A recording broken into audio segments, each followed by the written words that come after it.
3, 2, 1. Welcome, everybody. Welcome, everyone, to the next episode of the podcast. I feel like consistently, as we've done this podcast for now 33 weeks, Whoa. the set gets messier and messier each time we do it. I know. We don't Like- even like. That's empty. That's the empty water bottle. Also, there's like the blanket on the back of your thing, but that's okay. Shit. This is actually how we live. I'm usually pretty good at getting all the stuff off this chair. I switched the plant here to my left because the other one was dead, and now this one is in this tiny pot, so it's been dying for a couple weeks, and it's dying again. It's on sale, so Yeah, free 99 when you fucking if you ever but, want there's a dog toy up there. yeah, the Kong. If you ever want cheaper plants from Home Depot, just take the stickers off the one, or take it out of one pot and put it into another pot, so you can get big plants like this for like $14. I don't think that's what they did. I Huh? think that one was just on sale. Oh. They didn't scheme anybody. Well, I'm just saying in general. You can also do that with Sam Ash and Guitar Center. They all have 45-day return policies. So if you're ever in the need of an instrument but you can't afford it, go to a Guitar Center, buy it, set an alarm for 30 days from then, go back, return it, get all your money back, go directly to a different Guitar Center, rinse and repeat. Pay with cash, you'll never be caught. That's how I had a PA system for 2 years in Philadelphia without ever actually paying for it. You just have to have a couple $100 to be tied up in it, you know? Yeah. I guess in theory, if you're going to have it for like 2 years, you might as well just fucking buy the PA system. You know? Maybe. If Might not be worth the trouble. It's not worth the trouble. But if you're a broke college person that needs to throw a show with a low budget, True. and you don't have the money to buy a PA system, and it's not worth the trouble, and you have a car or friends with a car, then it's worth it to run this scheme. It's not even a scheme. You're just using the return policy. What's wrong with that? It's their policy. It's not even a scheme. Yeah. It's just abiding by their rules. Yeah. You know? It's like taxes. Yeah. You know? Some people know how to work them. Some people don't. Yeah. And is it illegal? No. It's totally within the rules. Is it a little slimy? Yes. But oh well. You know what's not slimy? What? Step in the right direction, actually. Mr. Live Nation What'd they do? are now paying artists, regardless of headliners, I think, or supporting acts. Hold on. Let me just look it up, because I don't want to misspeak here. No, I'll just misspeak like I always do. I don't give a fuck. Oh, here it is. Nope, just kidding. That's not it. Nope, just kidding. That's not it. Basically, Live Nation is going to give artists who are playing Live Nation-owned concert venues $1,500, up to $1,500 for travel and gas. It's like, just here you go, not including their normal pay. So it's just like extra money for travel and gas on top of their pay. So Now- potentially, like, If I was playing a venue that was owned by Live Nation, which is super fucked up, by the way, the fact that they own the venue and the promotion and the ticketing, fucking vertical integration, illegal, but it's not illegal, apparently. But they would pay me whatever, and then also they would give me like an extra little bit on top for just my gas and shit like that. I doubt that it's... how sweet of them. Yeah, how sweet of them. I doubt it's in the form of like cash or even like extra stuff. So- It's probably like they'll probably send you like Yeah, Shell gas station gift cards. You get $1,500 in Live Nation credit. You can go to all the concerts you want. Yeah, something like Imagine that. if you But booked a whole tour of just Live Nation venues too. that'd be great, actually. That's probably why they did it. Just stick with Live Nation, and so that just cuts into your. I mean, the overhead. Reset concert series did really well. The what? The Reset concert series that they did that tour. Live Nation, I don't think had any part in it. Oh, They the did live the thing with James Blake and LCD Sound the System. touring festival thing. Yeah, That did well. And then I don't know, like this fucking company Dice is sick. Yeah, Dice is really cool. So I don't know cool. if they're in other cities besides Los Angeles and New York yet, but it's basically like it's coming for Live Nation. Yeah. It's a promotion in the ticketing company, and then you have their own app, and they do the promotion. And but they work with independent venues, and they can. And I guess you said they're promotional. Yeah, they do like booking, so you can book a show with them, right? Yeah. But I don't know if you book a show with Dice, but you use the Dice platform to help promote your own show. Yeah. I think it's more of just a ticketing service than a promotional service. But what's cool about it is that if you go, so like I don't have any tickets on their app right now, but like it's compatible with your Apple Wallet, which is sick. And you go on their app and like you can buy tickets directly through the app. Like if you know a band that's playing, like Lily was a show that was on Dice, right? Mm-hmm. You can just look up the band Lily and it'll give you the tickets for their show if they're offered on Dice, right? Yeah. And then also like if you open the app, it just has it's just pushing you a bunch of shows. Like there's events an in your area. Yeah, there's an algorithm that sees the like things you've bought tickets for in the past and like pushes you like shows and so shit. I think that's why I think it's kind of like a promotional thing. I think it is just a ticketing platform and a ticketing company, but because they have like the suggested shows and stuff like that. Like I found bands by just looking at Dice and just being like, who's playing? And then like clicking on it and then seeing who's playing. Yeah, it's sick. So if Dice has not moved to your city yet, they probably will in the next 5 years. I could see Dice being a super big competitor. They're sick. And yeah. Anyway, on top of that, Live Nation, besides like the $1,500 little stipend, Live Nation venues will no longer charge artist fees to sell merch and provide 1.K touring stipends. Now, On the Road Again initiative, launched by Live Nation in partnership with Willie Nelson, will remove Live Nation venues' cut of merch sales, which, by the way, is fucked up in the first place. Yeah. Should never have fucking happened. They're such saints for fucking taking back some fucked up shit that they've been doing for years. They were charging up to 30% for people to sell merch at their thing. So you know how you go to a concert and you buy a ticket and it says $20 and then there's like $35,000 worth of fees afterwards. So your $20 ticket becomes a $45 ticket, like that. All of those fees, none of them really went to the artist, right? Then the artist had to split that original $20 with the venue. And then, depending on the contract, and like they said here, a lot of the times when you'd go and buy a shirt from your favorite band at the back of the venue, the band at the end of the night will have to count up all their money and then go to the fucking venue and say, here's some of our money that we made because you let us use your space, even though there'd be nobody in that fucking venue if it wasn't for that band in the first place. So Live Nation stopped doing that. They stopped taking in a cut of the merch. And they're giving like 15, what the hell? What is this? Oh, this just in, folks. The new IRS rule for ticket reselling. Basically, the IRS is now using reselling tickets as income. You have to report it. It's going to be taxed. So now all those people who make a living off of, I guess, I didn't know this, but people who would resell tickets for a living, I guess, weren't. Good. Fuck those people. Yeah, they suck. They're the reason that tours are fucking thousands and thousands of dollars for fucking that. stupid tickets. I mean, fuck the IRS too, but damn, we're talking shit on Live Nation and the IRS. We're gonna get fucking assassinated. Cool. End it all. Jesus Christ. That was nice. Dice, thank you.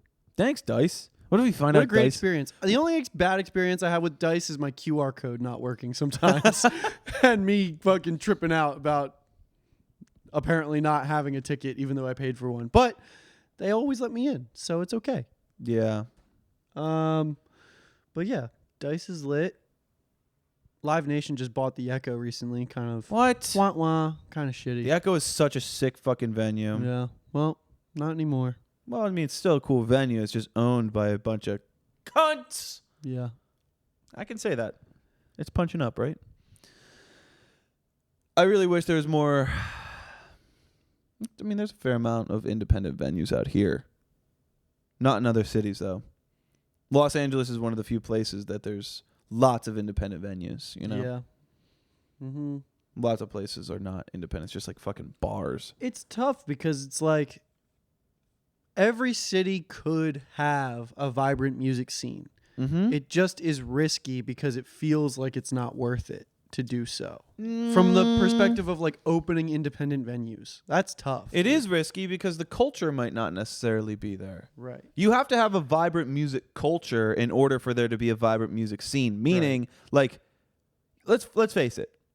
A lot of people will go to a bar to see a band because you can just get fucking hammered at the bar and go out to the back patio and smoke cigarettes instead of fucking actually listening to the music. Right? Yeah. So there's something else to do if the band sucks. But a venue, it's like, yeah, you can get a beer, but it's like you're only there to watch the band, which I like doing, but you have to have enough people in a city to want to go do that to bands that aren't the biggest thing on the planet. Like, it makes sense when you have, like, you know, name a band. Maroon 5. And the Maroon 5 is way too big. Like, what's a good like mid-level band? Alan Stone is a great example. Like, Alan Stone comes to town, he's going to fucking sell out that venue. But you need people to love live music so much that they'll go see a band like Lemon Drop or Mega Mango or Sugar Pit or Slow Jack, right? Those are all people who you should go check out. They're these like really low level, quote unquote, acts. You have to have a culture that's willing to go out and spend real money and real time to support those people. And I don't know if they have that in Memphis or in Well, they probably do in Memphis.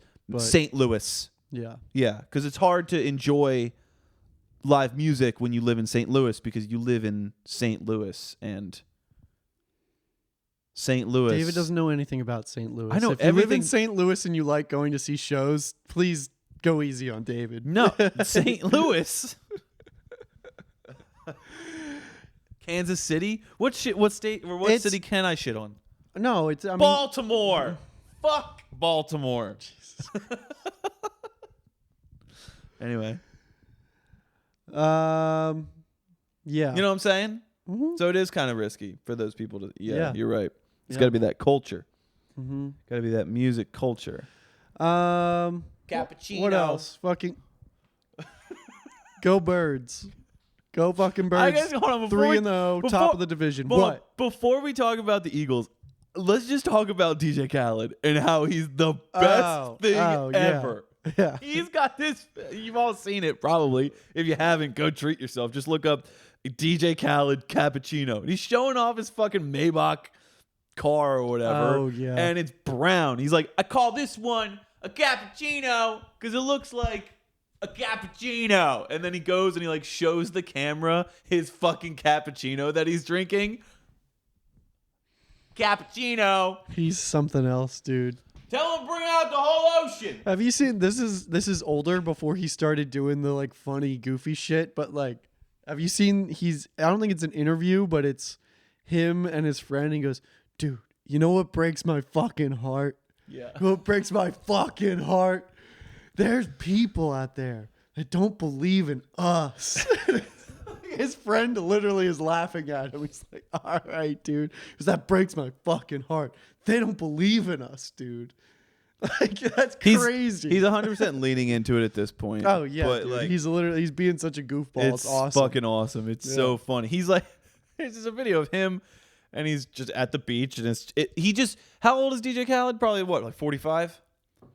Yeah, that's a good guess. It just feels like a 45-year-old who learned how to use TikTok. So it's just like him filming the water at the ocean. He goes, let's go to the beach. And then like flips around and you see him like confused looking at the phone. Let's go golfing.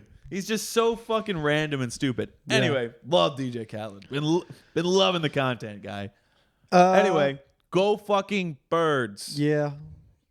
3-0. That's for you, Taha. Fuck you. But Yeah. speaking of, I'm going to throw Taha a little bit of a bone here. Something about this week that made me almost more happy than the Eagles winning was the Cowboys losing to the Cardinals. Yeah. That is so sick. Fuck the Cowboys. They got fucked up. And I don't give a fuck. Not fucked up, but they lost to the Cardinals, who suck. Yeah. And then the Dolphins, if you haven't seen, I'm going to give the sports report for people who don't give a shit about sports because I only started caring about sports 4 days ago. So the Dolphins this year are super, super good. The Miami Dolphins. If you want to watch football and you don't have a team that you don't care about any teams, watch the Miami Dolphins because there's a lot of action and a lot of moving downfield. They won 70 points to like 20. 70-20. That never really happens. The record of the most points ever scored is 72 points. So the Miami Dolphins are a great way for you to get into football. They did break the record of the most touchdowns ever scored in a game because that 72-point game wasn't just 10 touchdowns. Like they just scored 10 touchdowns, 10 extra points, 70, you know? Go Fins. go Anyway, ahead. But yeah, go Birds. 3-0. So we won against the Bucks last night. Fuck the Bucks. Fuck the Bucks. Justine. Fuck the Bucks. Fuck AJ. Fuck the Bucks. Those are our two Bucks fans in the area. Who are we playing next week? The fucking Rams. Fuck all of you. If there's anybody in No. The Rams are 2 weeks from now. No. Mm-hmm. It's the Rams. We play the Rams. How much you want to bet? You want to bet money? Somebody You want to bet money? Guess who won some fucking money on the Birds? How much did you win? Well, I have no we're idea. not in California. No, shut up. We're not talking about it. We're in Vegas. Yeah, we're in Vegas. Ha, I told you. Do you want to bet? No. All right, who The Commanders, the Washington Commanders. Oh, yeah. The Rams I don't know. next You guys week. want to know the spread? What's the spread? I'm not gonna. No do one this. gives a shit. No one gives a shit.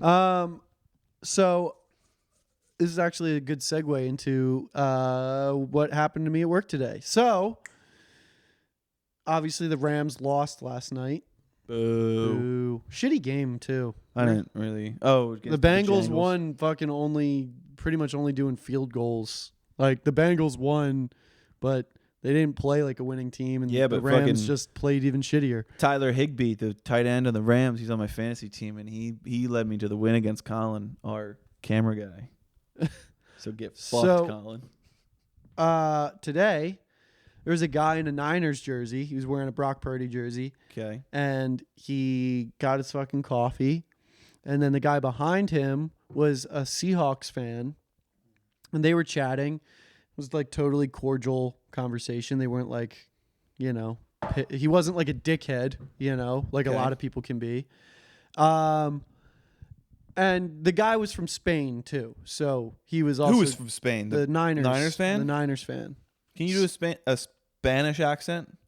No. Oh. All right. But they were chatting about the NFL. And then as they're leaving, this guy who's like zooming by on a scooter fucking stops and picks a fight with the fucking Niners jersey guy. And he grabs him by the fucking jersey.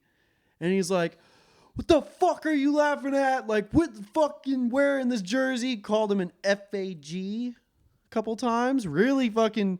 And What was the guy on the scooter wearing? a fucking sweatshirt, like a gray sweatshirt. Nothing, no Rams gear, nothing. But was like, I think it was like a Rams thing. I don't know. Like, Why do you think it was a Rams thing? It's like Niners and Rams, like they're the two teams that most people in LA end up rooting for. Let's see. And Yeah, but hold on. the Rams lost. But I then I found out that the guy also was like, "The fuck are you laughing at?" And I guess he thought that the guy was laughing at him. He was riding a fucking scooter with knee pads. So I'd make fun of you too. Yeah, he's a fucking loser. But the guy, the Seahawks fan, fucking stepped up and turned around and like grabbed the dude off of him. And like put his hand on his chest, like get the fuck out of here. So I gave him a free coffee, and it was hell all yeah. good. Yeah. I just googled who's the 49ers' biggest rival, and it says it's the Seahawks. Yeah, that's So- why it's so fucking crazy that this Look at guy that. was like super nice to them, and then like Who rides a scooter with knee pads? fucking loser. That's who, douchebag. Anyway, don't fight people over football unless it's the Eagles. Then if someone's talking shit on the Eagles, beat the fuck out of them. It's so fun being an Eagles fan. Oh, also, let's talk about this. Like I said, I'm very new to sports and enjoying sports, and I'm very new to football. Shut the fuck up about people just getting on, like, into football. Like, if I'm like, yeah, go Birds, go Eagles, and you're like, yeah, I've been a fucking fan, Taha. Oh, yeah, you've only been a fan for, like, fucking a week. Shut the fuck up. I'm allowed to get into We're a not sport. fucking bandwagon bouncing around to each team that wins the fucking Super Bowl. You And know? if I am, fuck you. Who gives a shit? Stay in your own fucking lane. Nah, dude, be loyal to your team for sure. Yeah, but if you don't have a team, Yeah, but go Birds. I mean, go Birds. Yeah. Go Birds. But don't shit on people because they're just getting into football now. Like, I just got into football. When I go, yeah, man, like, I'm an Eagles fan, they're like, yeah, but, like, dude, I'm fucking, like, you're only an Eagles fan after they won the fucking Super Bowl and after they got good. Like, I was an Eagles fan when they were shitty. It's like, okay, I don't give a shit. I just got into football. Like, I'm from the Philly area, so obviously I'm a good Eagles fan. Good point. I guess I'm a Cowboys fan then. Like, fuck off, Yeah. dude. Yeah. Anyway, like fuck you, Taha. I've decided that I'm gonna be a Dolphins fan, and you know why I'm gonna be a Dolphins fan? Because they're fucking fun to watch. Because they're murdering this year. That's a perfectly fine reason. They to play like. the Bills this week. Ooh, the Yeah. Bills are good, and also And the they're Bills. in the division too, so it's a big one. The Bills, their fans go crazy. Mhm. Their fans go crazy. I don't know if it's like the Birds. Yeah, but- somebody, I think it was Keegan was saying like a Bills Eagles Super Bowl would be crazy, but the United States doesn't have the infrastructure to support that. Go Birds. It's just fun to be an Eagles fan because you're like, it's just an open pass to be a piece of shit. But I will say, Justine made a point that I was super offended by, but I'll reiterate it because some people are going to agree with it. It's like, you know those videos online, and it's like they're making fun of like some fucking 22-year-old blonde chick who's like, her friends call her a quote-unquote crackhead, and it'll be like on Snapchat, and they'll be filming like, oh my god, like, Sarah, you're such a crackhead, because like Sarah's like spinning around and trying to act silly and goofy. The whole joke is that she's acting quote-unquote crazy, but she's really not doing anything that wild, right? That is apparently how people see Eagles fans, because we're always like, yeah, fucking go Bears, but we're not actually acting as crazy as we think we are. We like self-induced. We're like, yeah, we're so crazy. We should fucking go Birds. But I will say, Sometimes Birds fans do actually go fucking insane. I'd say, why don't you just go ahead and Google fucking 2018 aftermath Philadelphia? Why don't you take a look at the corner of my laptop that I dropped 9 feet onto the sidewalk? Why don't you take a look at Karl's medical records of his fucking concussion? No, there's no medical records. Oh yeah, we hid. I ran away. I had a guy come in today that's a regular customer of mine. Are we done? We gotta go. So hurry up. All right. Guy came in as a regular customer. Didn't know I was from Philly. Because you're not one of those obnoxious Philly fans, are you? I was like, in 2018, I was knocked unconscious when we won the Super Bowl. So, you know. Go Anyway, Birds! Go fucking Birds, dude!